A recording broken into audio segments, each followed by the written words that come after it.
Soutien à l'effort de guerre, la coalition des syndicats autonomes est partante pour le prélèvement de 1% sur le salaire. Elle donne toutefois des conditions, un an de prélèvement sur le bulletin, un bilan chaque 6 mois et la prise d'un acte réglementaire fixant la fin de la coupure. C'est lors d'une conférence de presse tenue ce 5 janvier qu'elle a donné sa position. Restez avec nous, vous aurez les détails dans ce 20h. Santé, après 12 mois d'activité, le ministère de la Santé a pu finaliser le plan national de développement sanitaire 2021-2030 et entamer sa mise en œuvre. Malgré le contexte sécuritaire difficile, des améliorations sont enregistrées aussi dans l'accès aux soins de qualité par les populations, y compris les personnes déplacées internes. C'est ce qui ressort principalement du deuxième CASEM du ministère de la Santé, tenu ce 5 janvier. Des détails également dans ce journal. Et puis, diplomatie, on s'interroge ce soir sur les relations entre Ouagadougou et Paris. Le Burkina Faso est-il en train d'amorcer une nouvelle dynamique dans ses relations diplomatiques avec le pays colonisateur? En tout cas, de grandes décisions sont annoncées. On a le rappel de l'ambassadeur Luc Alad et l'annonce du retrait de la force Sabre basée à Camboinsin, entre autres. Bonsoir, merci d'honorer ce rendez-vous de 20h. La coalition des syndicats autonomes dit être favorable au prélèvement de 1% sur le salaire pour soutenir l'effort de guerre. La coalition pose cependant des conditions, une année de prélèvement de 1% sur le bulletin et un bilan tous les 6 mois. Ces propos ont été tenus lors d'une conférence de presse ce 5 janvier des secrétaires généraux de la coalition des syndicats autonomes du Burkina qui rassemble une dizaine de syndicats. À cette rencontre, la synthèse des travaux des différentes structures syndicales qui composent la coalition sur la situation nationale a été également présentée aux journalistes. On fait le point avec Yassine Sawadko. Cette conférence de presse fait suite à la correspondance adressée au ministre d'État, ministre de la Fonction publique, du Travail et de la Protection sociale le 14 décembre dernier. La coalition des syndicats autonomes du Burkina demande des éclairages sur certains points concernant le prélèvement de 1% des salaires nets des travailleurs.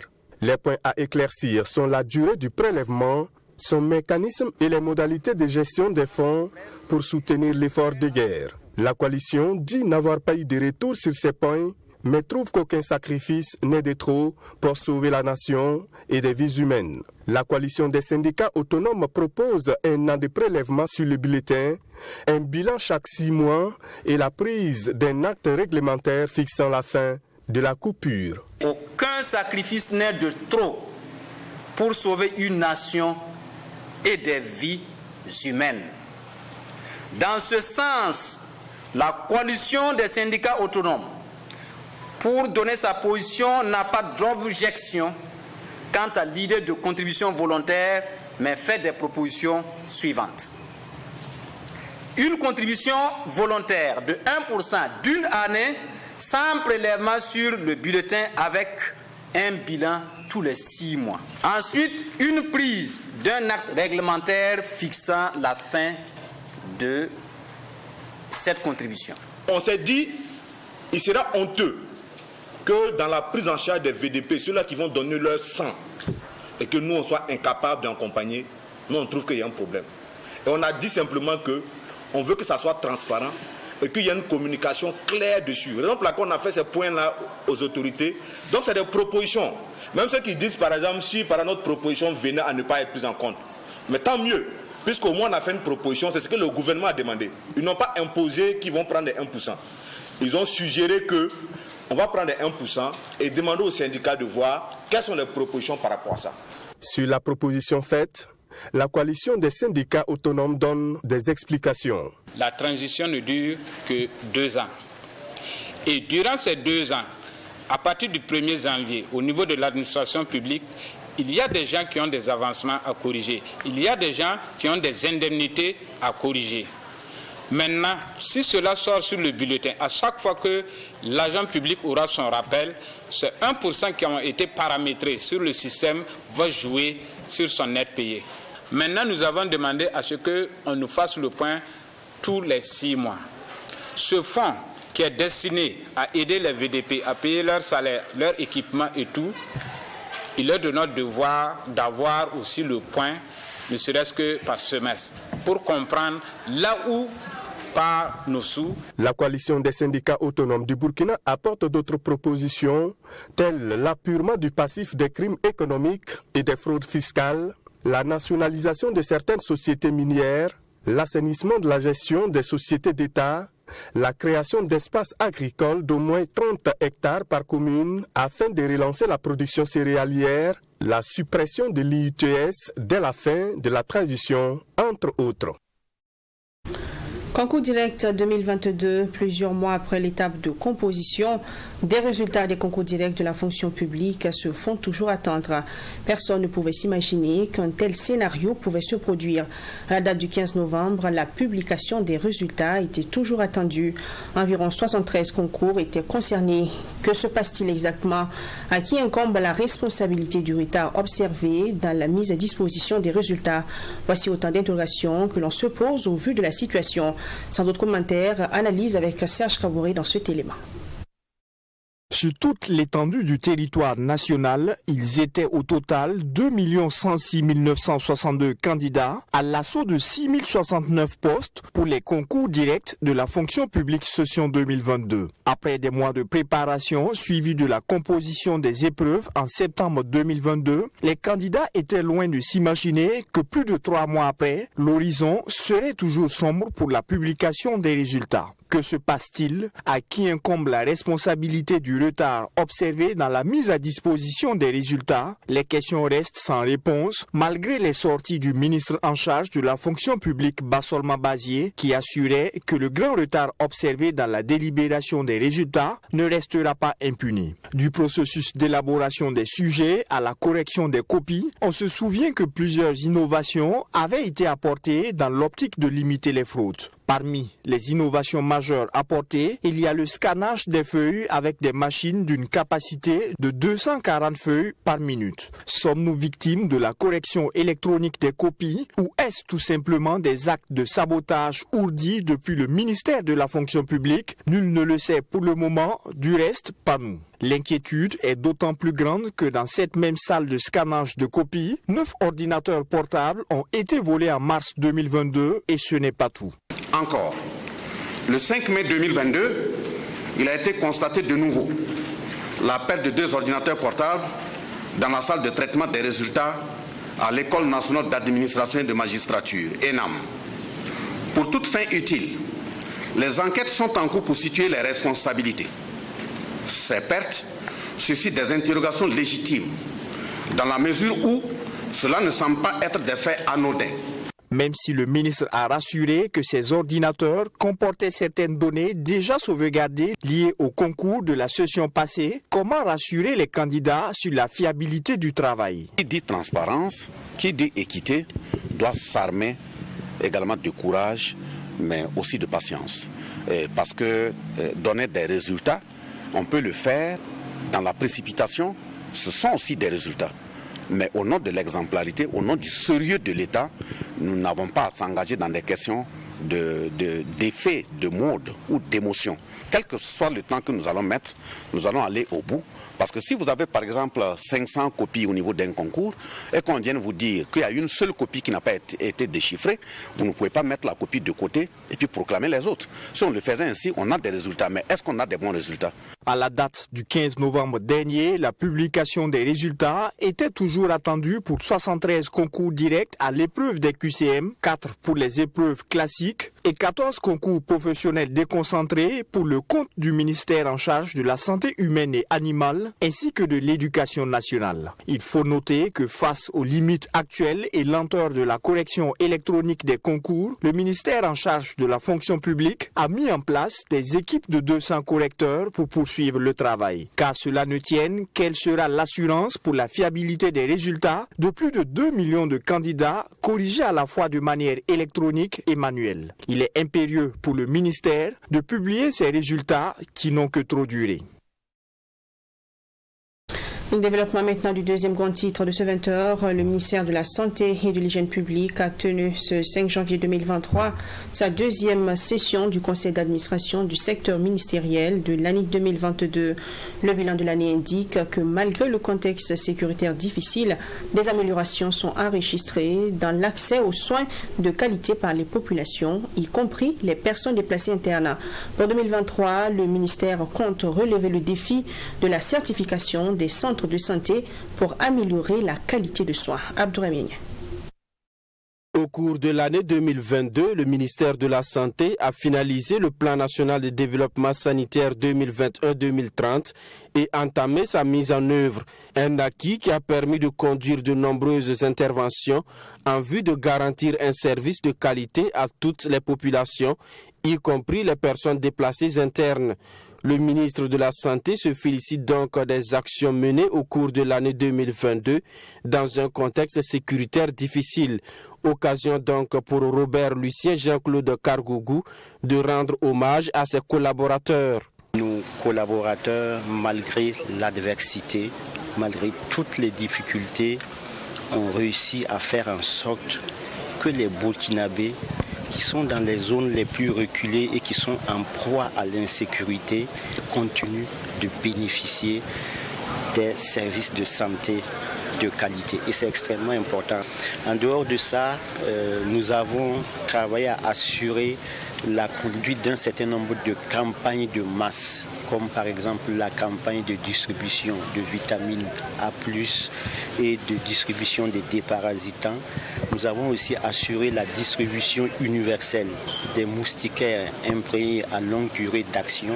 Pour l'année 2023, les défis sont importants pour le ministère de la Santé et de l'Hygiène publique. Il s'agit entre autres de la certification de tous les centres de santé pour garantir un accès à des soins de qualité sur tout le territoire national. C'est un gros défi pour nous de faire en sorte que lorsque les populations consultent dans nos formations sanitaires, elles puissent avoir droit à des soins et à des services de santé de qualité.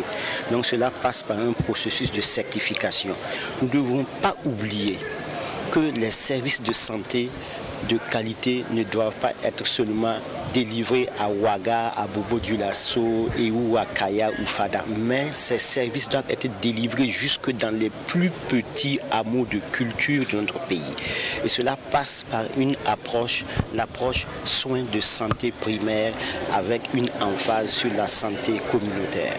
Le ministère compte également rehausser la qualité des plateaux techniques pour limiter les évacuations sanitaires. Il compte également rationaliser le financement de la santé à travers l'achat stratégique des biens et services de santé. Le Burkina Faso entame-t-il une nouvelle dynamique dans ses relations avec la France? Cette interrogation taraude les esprits. Si pour certains, le changement est amorcé, pour d'autres, il n'en est rien, même si quelques faits jugés majeurs sont constatés. La demande à la France de rappeler son ambassadeur Luc Alade, l'annonce de la suspension du groupe français Méridien en charge de l'aéroport de Doncin, l'annonce du retrait de la force Sabre basée à Cambouissin dans la capitale Ouagadougou, laisse entrevoir un changement dans la coopération avec la France selon des anciens diplomates.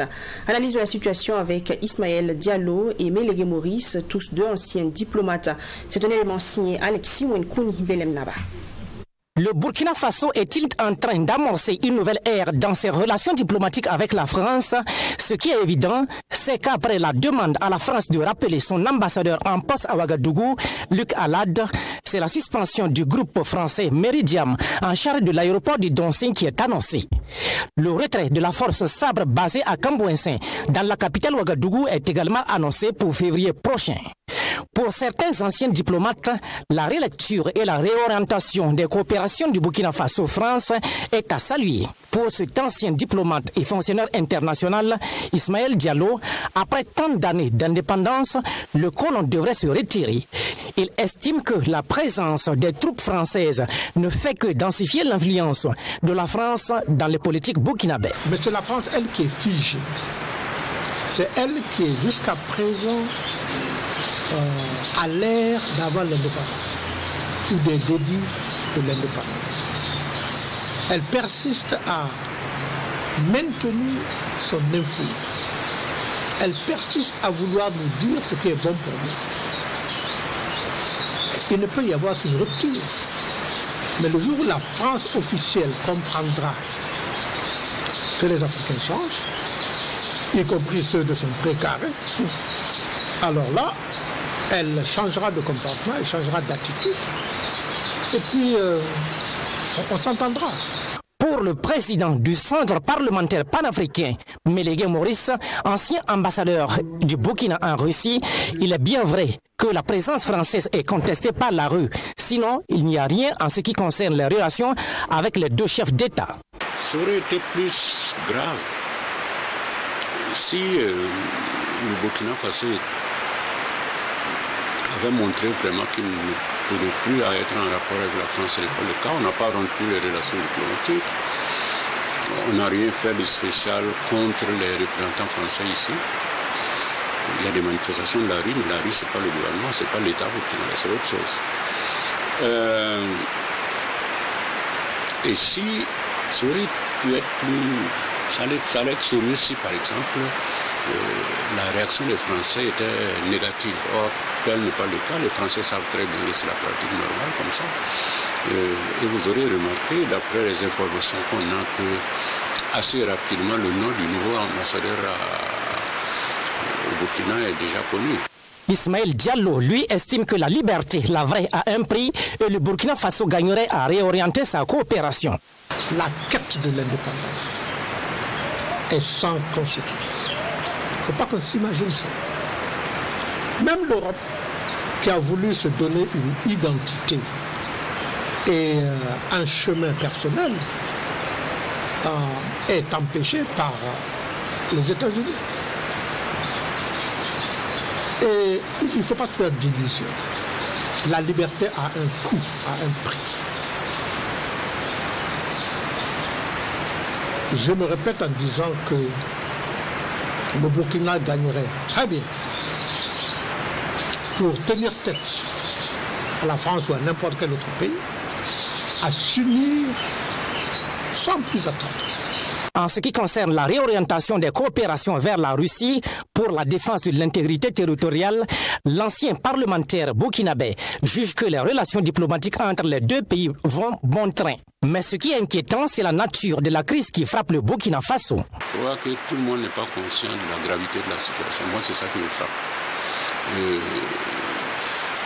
Pour tous ceux qui ont agi à la tête de l'État au sommet, on n'a jamais connu une situation pareille. Même pendant la guerre avec le Mali, je me rappelle à l'époque, on avait créé les comités de vigilance ici. Tous les jeunes étaient dans les comités de vigilance. Et il y a un membre du gouvernement qui suivait les comités de vigilance, c'était le colonel Félix Saint-Argon. Et même à ces deux guerres qu'on a connues, en novembre 1974 et en fin de l'année 1985,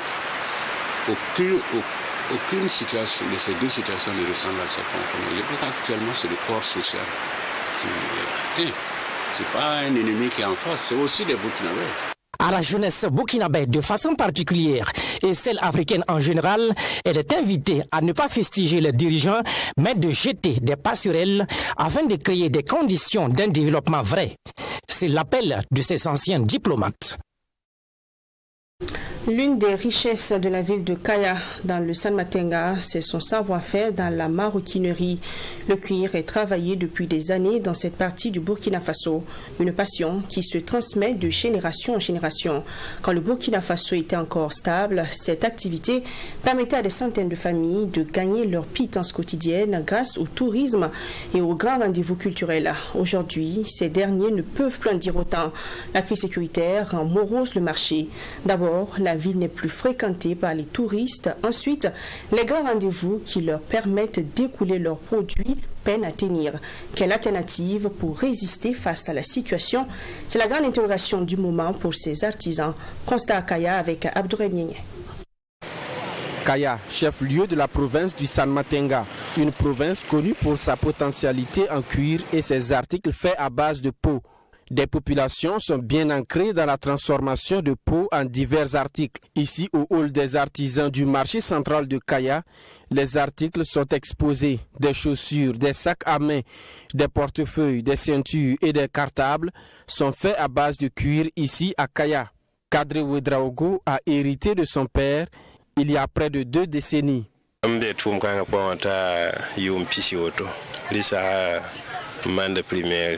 J'exerce ce métier depuis maintenant 20 ans. J'ai commencé quand j'étais petit à l'école primaire. Je travaillais avec mon père. Dans tout le Burkina Faso, le cuir vient de Kaya. Nos parents nous ont expliqué que ce travail a commencé à Kaya il y a plus de 300 ans. Nous prenons les peaux d'animaux à l'abattoir. C'est avec ça que nous travaillons.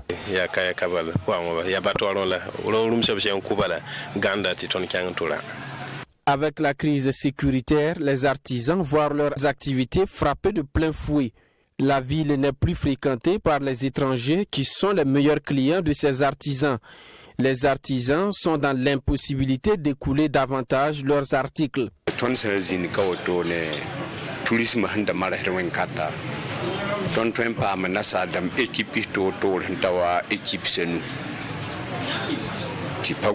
Quand le tourisme marchait, chaque jour nous recevons la visite des expatriés, sans compter les clients des pays voisins comme le Mali, le Ghana et le Niger. On se frottait les mains, mais maintenant la situation impacte tout le monde. Nous avions des rencontres ici dans le San Matenga et à travers ces rencontres, on pouvait écouler nos produits. Mais actuellement, les gens qui sont à Ouaga même refusent de venir ici à Kaya à cause du terrorisme.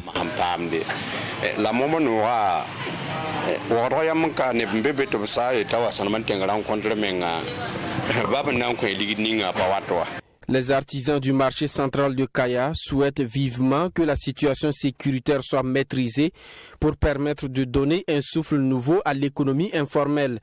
En attendant, ils souhaitent que les autorités mettent en place un cadre de rencontre sous-régional pour permettre aux artisans d'écouler leurs produits.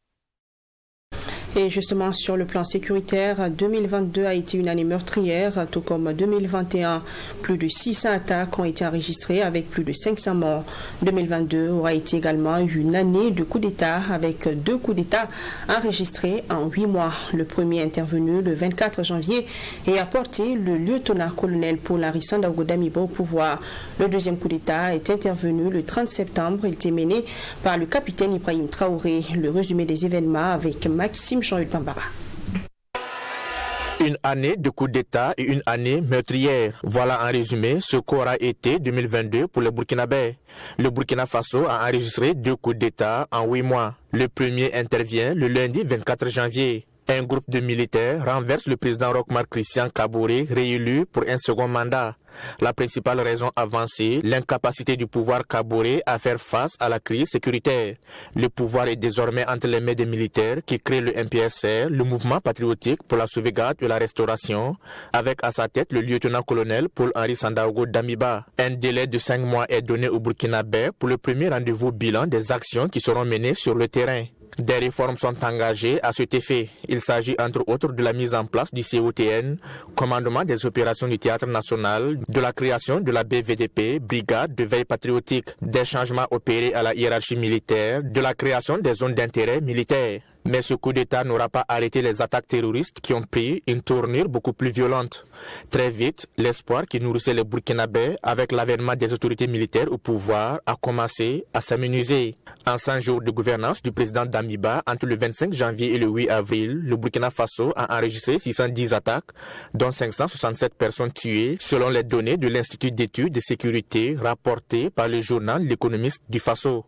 Comparativement à 2021 à la même période, le nombre d'incidents a quadruplé et les décès triplé. Solé le 5 mai, Bouzanga le 21 mai, Natchabouani le 20 mars, Djibo le 2 juin, Seitenga dans la nuit du 11 au 12 juin, Bourasso le 4 juillet, Barsalogo le 10 juillet, Kelbo le 25 juillet, Boulunga le 4 août, Déou le 12 septembre, Gaskindé le 26 septembre, l'attaque de la maison d'arrêt et de correction de Nouna le 11 mai, n'en sont que quelques exemples. Conséquence, ces attaques ont fait augmenter le nombre de personnes déplacées internes. Selon le Conseil national de secours, d'urgence et de réhabilitation CONASUR, les personnes déplacées internes sont passées de 1 741 655 en fin janvier à 1 814 283 en fin février, soit une augmentation de 4,17%. À peine rentré de New York où il a tenu un discours à la tribune de l'ONU, le président Damiba fera face à une énième attaque le 26 septembre à Gaskindé, celle contre le convoi de ravitaillement à destination de Djibo. Une attaque tout comme celle d'Inata qui a indigné plus d'un. Le deuxième coup d'État de l'année intervient le vendredi 30 septembre. Le président Damiba est renversé par d'autres éléments du MPSR, avec à leur tête le capitaine Ibrahim Traoré. C'est le 9e coup d'État qu'enregistre le pays dans son histoire. Des grandes décisions sont également prises par le nouveau président du MPSR2. Il s'agit notamment de la création de 2 bases aériennes pour les villes de Faran Gourma, chef-lieu de la région de l'Est, et de Kaya, chef-lieu de la région du Centre-Nord. Une opération d'enrôlement des volontaires pour la défense de la patrie VDP est également lancée. Sur 50 000 VDP attendus, 90 000 dossiers de candidature ont été enregistrés à l'issue de l'opération en attendant l'examen des différents dossiers. Le 17 décembre, la loi portant institution des VDP est adoptée par l'Assemblée législative de transition. Le projet de loi adopté intègre des innovations dans la loi du 21 janvier 2020. Il s'agit de la possibilité de recruter des VDP nationaux pouvant agir sur l'étendue du territoire national. Aussi, l'organisation et les modalités d'exercice de leur mission seront désormais fixées par voie réglementaire.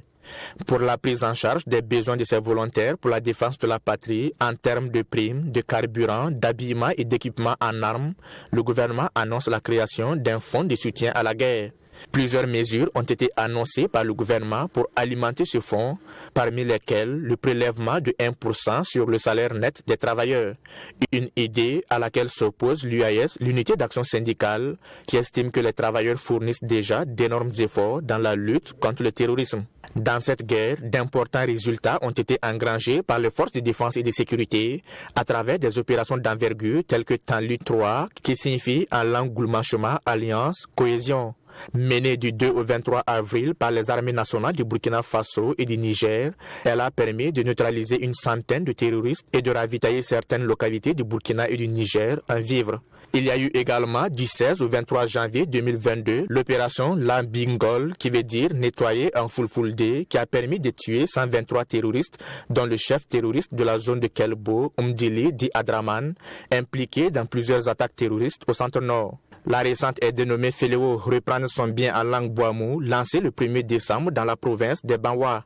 Cette opération a permis de détruire plusieurs bases terroristes dans les localités de Dio, Dissankui, Montiokui, Bourasso et Sanekui. Elle a permis d'améliorer sensiblement la sécurité dans la province et de conquérir Solenzo. Des actions que les Burkinabés aimeraient voir se poursuivre afin de venir à bout de l'hydre terroriste. Et pour terminer ce soir, le gouvernement français a annoncé hier 4 janvier que les derniers tirailleurs ont la possibilité de toucher leur minimum vieillesse sans devoir résider en France. Ils devaient jusqu'ici résider 6 mois par an dans l'Hexagone pour en bénéficier. Le jour choisi pour l'annonce de cette mesure n'est pas anodin. Il tombe juste avec la sortie du film Tirailleurs. Le processus de reconnaissance de ces soldats franchit ainsi une nouvelle étape alors qu'il n'en reste que peu d'anciens combattants encore en vie. À 86 et 103 ans, ces 2 Sénégalais qui vivent à Thiès font partie des derniers tirailleurs en vie. Enrôlés de force par l'armée française pendant la Seconde Guerre mondiale, ils nourrissent une rancœur contre la France qui a suspendu leur solde pour contrôle. Ils se retrouvent sans aucun revenu. La France est très malhonnête parce que personne ne l'a obligée à nous engager. Elle a fait sans demander notre avis ni rien. Chaque année, on touchait une pension payée par la France, mais ça fait 2 ans que nous n'avons rien. La France n'est pas honnête. Comme eux, des centaines de milliers de soldats africains ont combattu pour la France lors des 2 guerres mondiales et des conflits coloniaux, en Indochine, en Algérie ou encore à Madagascar. Longtemps ignorée, leur histoire commence à sortir de l'ombre en France. Elle est aujourd'hui portée à l'écran dans Tirailleurs, un film qui leur rend hommage et raconte l'histoire d'un père et son fils qui découvrent ensemble l'enfer de la Grande Guerre. Avec tout ce qu'on a fait avec ces messieurs, on mérite plus. Mais La vie, c'est comme ça. En tout cas, nous gardons un mauvais souvenir en France. Mauvais souvenir. Les anciens combattants ne sont pas contents. Au Sénégal, depuis 2004, existe une journée du tirailleur célébrée chaque 1er décembre. Cet événement les a réhabilités en faisant connaître leur participation aux 2 guerres mondiales. Mais certains historiens notent cependant une certaine ingratitude de l'État français. Lors de la Première Guerre mondiale, que les Français appellent Grande Guerre, on les avait mobilisés en leur disant, en versant le même sang, vous allez gagner les mêmes droits. Vous allez devenir citoyen, vous allez avoir des avantages. Et après la guerre, ça n'a pas été le cas. Et il y a certains tirailleurs de la Grande Guerre qui n'avaient même pas de pension. Près de 80 ans plus tard, les tirailleurs sénégalais et leurs héritiers déplorent des retraites inférieures à celles de leurs frères d'armes français. Fin de ce 20h, merci de l'avoir honoré. On se donne rendez-vous demain à la même heure pour une nouvelle édition. D'ici là, portez-vous bien et restez avec nous sur Truth TV. Bonsoir.